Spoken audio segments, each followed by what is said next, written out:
Welcome back. This is Daybreak on Citizen Television. In case you're joining us, the hashtag on Twitter is Daybreak. The SMS code is 22422 at Citizen TV Kenya. Later we sample some of your feedback here on the broadcast. Yes, Mohammed, you had a point. Please proceed. I'll come to you, Senator. Yeah, I think we have to approach this topic of increased taxation for Kenyans from the point of view that Kenya is in trouble economically.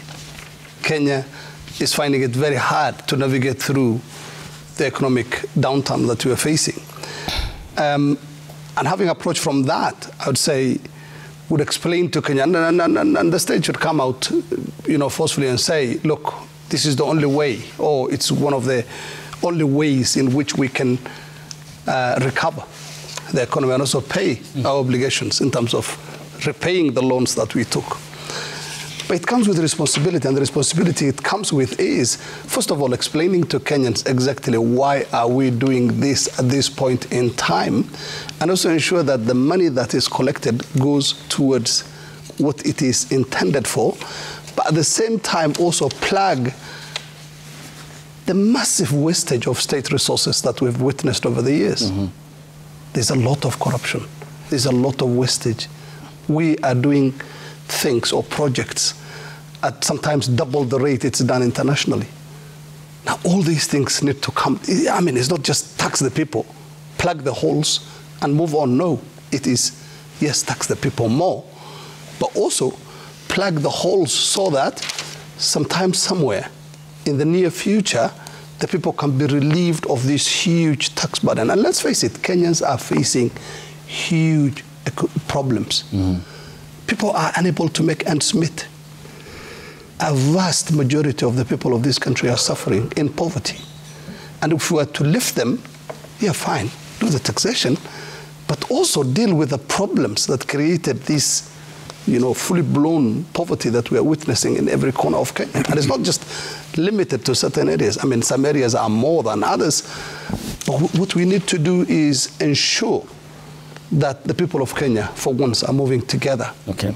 And all those responsibilities need to be dealt with if the people of Kenya are going to be happy paying more and digging deeper into their pockets. Thank you. Yes, Senator, you had a point before we went on. Yes, you see, taxation is money is acquired from people by force. And you see, governments are formed and they rule through violence. You see, any of the governments, we got our independence after, violence with the British and loss of lives. And therefore, when a government is formed, it is supposed to take care of the people and not supposed to use force all through. First of all, there is public participation. I can assure you this bill has not gone through proper public participation. It is more of dictatorship. But it's ongoing. I mean, it's ongoing. I was there yesterday. How do you then, Senator, to be factually correct, how do you then define what's happening before the Kuria Kimani-led Finance and National Planning Committee? I was there yesterday on a Sunday. They were sitting. Yes, they need to go to get to, to capture or to visit the whole country. You need to get as many ideas as possible. You need even a team of experts as part of that public participation to make Kenyans understand. You see, there is a lot of jargon. But there were many, Honorable Senator. I mean, just yesterday, 11 entities were there. I use the word proper public participation. Then, I mean, how do you then qualify 1,000 memorandums that were filed with the committee? Including experts, developers in this space. I mean, yesterday the committee heard from Suleiman Shahbal, who is undertaking the Starehe housing project at a cost of about 20 billion Kenya shillings. What is that in your view? Not public participation? I'm saying, it needs to go to, when you do public participation and you have all these memorandums, you have to have them processed so that as many people as possible give their input into this, and so that you can be able to know whether it is favoring many Kenyans or not. And when it comes to the House voting, because finally a law is made through voting, then there must be that freedom. I know my good friend Honorable Osoro is a whip, but when you whip the members, you must also allow those members in your party not willing to vote for this out of the discussions of public participation and the people they represent. If you represent the people of South Mugirango, yes, you must take that on board as a member of parliament wanted to vote for them. Or if the people of Makueni, you see, so the MP must have that freedom to not to be whipped unfairly by the party, to be able to tell his party, sorry, on this particular one I may not vote with you, and the member of parliament is allowed to get away with it without, sanctions which may send this member of parliament out of the party or without the party sponsorship. Okay, I'll come to that point about Soro. Earlier on you said that your main horizon d'etre is said to push the government's agenda in parliament, and last week on Tuesday, the parliamentary group meeting at State House, the president had pleaded with lawmakers from the Kenya Kwanza Alliance to support the Finance Bill 2023. If the people of South Mugirango also summon you that they don't support this, your interest or the people's interest or that of the president, which comes first? Number one, you see, leadership, how I define leadership is that a good leader should take people where they ought to be, not where they want to be. It is where they ought to be. And that is what leadership is. It is upon the leader to convince his people why this is necessary. That is where there is leadership. I mean, the moment you, even political space, if you go on asking, like, which step do I go without, then you're not a leader. You're being led by masses. It is you who is supposed to lead and guide people. And the fact that things were not done right in this country before doesn't mean that we have no opportunity to change them. So the president met the members of parliament on Tuesday, and it wasn't really a sanction per se or a directive to vote as per whatever direction. It was a deliberation meeting where a consultative meeting. We sat for 7 hours discussing this particular this particular finance bill, clause by clause, and making members understand. And they were all given an opportunity to ask questions on where they do not understand. And by the way, by the time we finished our meeting, I think 99.999% of the members approached me and told me, I think you are right. We will vote this bill. Of course, with the slight amendments as the president had proposed. Is it based on, is that voting, in your view, based on understanding on the content of the bill? Extremely. Or because let me ask you, Ayu, because we all live in this country. Have you ever asked yourself where this country will be in 20 years? Why do we live with this don't care attitude that it doesn't concern me because somebody lives in Mukuru slums? Well, it doesn't concern me. Do you understand that we've got about over 1,000 slums in this country? And tomorrow, by the way, even your long wall will not prevent you from somebody coming next to your wall and doing a temporary structure to live in. Because we are in a very awkward situation. And by the way, there is even another further one that I've proposed, which I'll be imploring members to support, that we segregate agricultural land and stop these demarcations, unnecessary demarcations across. We have agricultural land somewhere, and then places where we can build houses, because in the near future, we live and lack food. Thank you. Oh, I get your point. I mean, there is the issue of the prudent use of public resources. It's the government's responsibility to create jobs. Here is a point indicated by the Principal Secretary Housing, Charles Hinga. He said they have been doing this project for about 5 years. And this is a question from a member of parliament from the Kenya Kwanza Alliance, Joseph Makilap, who represents Baringo North constituency. And he asks, if you have been doing this for the past 5 years without taxing Kenyans, why then do you want to undertake it through taxation at this time? No. He's what you want to do. That's the Principal Secretary. It is true. That's what he said. He said the process is gradual and slow. We need to pool resources and pump a lot of money in this process so that you can have enough houses. And by the way, many of the people who oppose this are actually the very first people to oppose this are developers. Because a 2-bedroom house right now, apartment in Nairobi, in some better suburbs, let's say upper suburbs, go up to about 50 million shillings and others 30 million. The prices are exorbitantly high. These houses cost, some of these houses will cost about 3 million, 2 million shillings. And you are told, besides these savings that you are saving, the government will add you a certain percentage of amount. Whatever you save, the equal amount of money will be added onto you. Like, for example, the highest amount a person will pay, and that is me and all these colleagues of mine who are seated here, is 2,500 shillings. And then the government adds me 2,500 shillings. So really, it's not just a singular burden of one angle. Okay. It's a burden. So what we are doing is to jumpstart this by putting a lot of resources to yield confidence on the investors so that you can build 200,000 houses. They've been doing it for 5 years. But how many houses have they built? Have we sorted out the housing element challenge in this country? Not yet. So it is, if you ask me like you asked me about the South Mugrango people, for example, I'll tell you, I'm also pushing to have those houses built in South Mugrango. You know, because in any case, by the way, my Gusii people, it's turning out to be a village slum. Okay. Where you take cartwheel and fall in somebody's land. Because there is no land. And we are telling people, we get a certain section. We leave the small pieces of land that is left with us by our grandfathers and such for this small farming.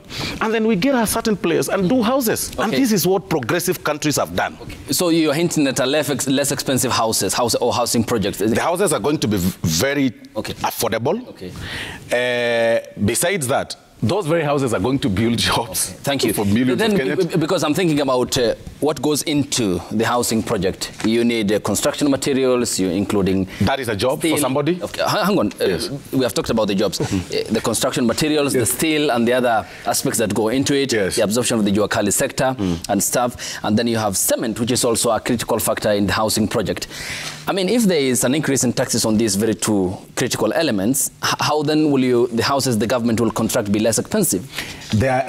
I'll challenge you to direct me where there's a proposal of increase in tax on that. Well, there isn't. There isn't. On cement, there is. There is no finance bill.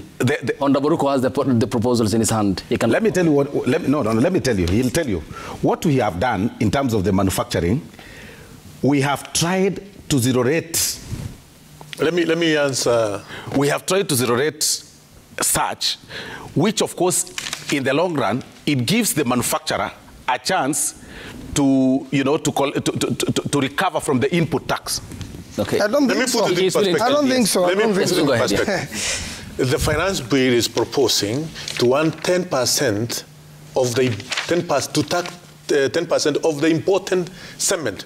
We can be able to produce our own cement in our country so that we can be able to create more jobs for the young people. This finance bill is proposing to increase tax on furniture. We need to develop manufacturing sector of our furniture in the country. We can't continue importing very cheap and useless furniture from China. We have to protect the young people who are doing manufacturing of furniture in every corner of our town. You can go to Tawara, you can go to Ngong Road, you can go to Roysambu. You'll find young people there who have very good skills in terms of production or manufacturing of furniture. That's why it is proposing to increase 30% of all the important furniture. Yes. So about the cement, is to ensure we have a capacity. We are going to build our own local manufacturing of cement, which will be cheaper than what we are getting from outside. Okay. But on that particular point, on the cost of production, the moment electricity, which has now been doubled, is high, and when there are other taxes in terms of diesel, which is the main cost of transportation or manufacturing, then clearly there is no way you will lower the cost of making cement here or the cost of production of anything in the country. It's definitely going to be high because of the taxes in the fuel and the taxes and the double cost of electricity. Any investor will find it next to impossible, including somebody who is making cement using electricity, because there's a lot of movement which is moved by electricity or by diesel. And then it becomes almost impossible to lower the cost of living and also to lower the cost of production when electricity is doubled and the taxes in fuel. Okay, thank you. Well noted. Briefly, we need to shift gears. No, I just wanted to explain. I don't know whether there is there'll be time. Go ahead. I just wanted to explain what really the finance bill entails, besides the housing finance, the housing levy, because it's very important. It's very important because Kenyans think the finance bill is just about the housing levy. If you allow me, it isn't. Yeah, of course, Brody. Yes, go ahead, please. Make your plea. Thank you. Number one, the finance bill proposes the proposal on UNGA. The bill proposes, of course, zero rating of supply of maize corn and the cassava, and of course that means that this will help Kenyans get or access affordable prices of UNGA because of the zero rating. Number two, it proposes that agricultural or rather farm inputs, are given tax exemptions. And that is things to do with the raw materials, fertilizers, and such. Of course, the food security eventually will be very okay because it will be very cheap to buy fertilizer. It also proposes the price of cooking gas. Mm-hmm. To that level, the bill proposes the exempt of LPG, from VAT, so that you do not get, there is no VAT in terms of the LPG gas. And that, of course, eventually will mean every person will afford, the cooking gas. There is also the implication of the rent for tenants, which is now from 10% of rent income to 7.5%. That means rent will lower. The bill also proposes of course, it will help in terms of the cost of medical care because it proposes exemptions under the VAT Act of various medical products and taxable goods. So that means even the cost of medical care will be low. The bill, of course,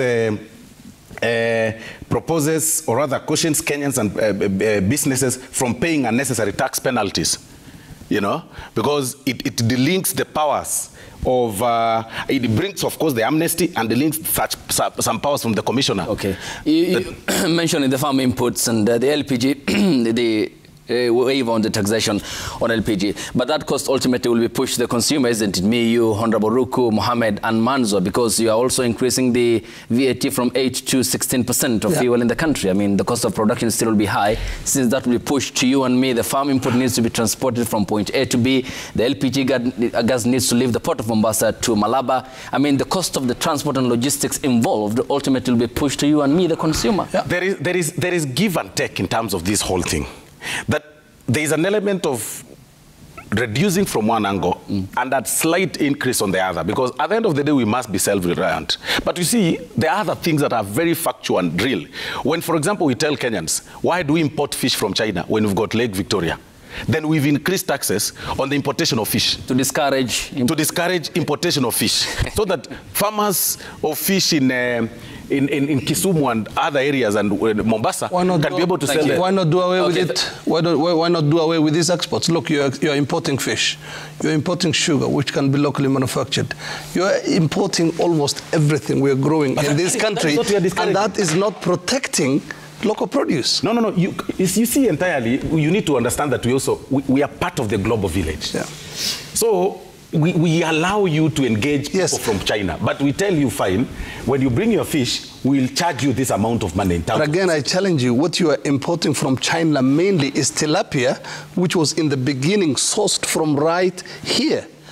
So, and then it's been genetically... By adding, that is what we are discouraging, by adding... Why not do away with it? Because tilapia is available here.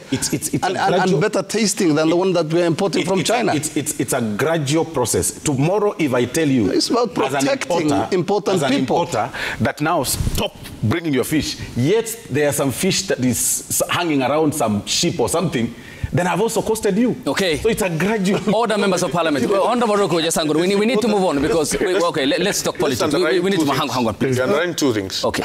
10 seconds.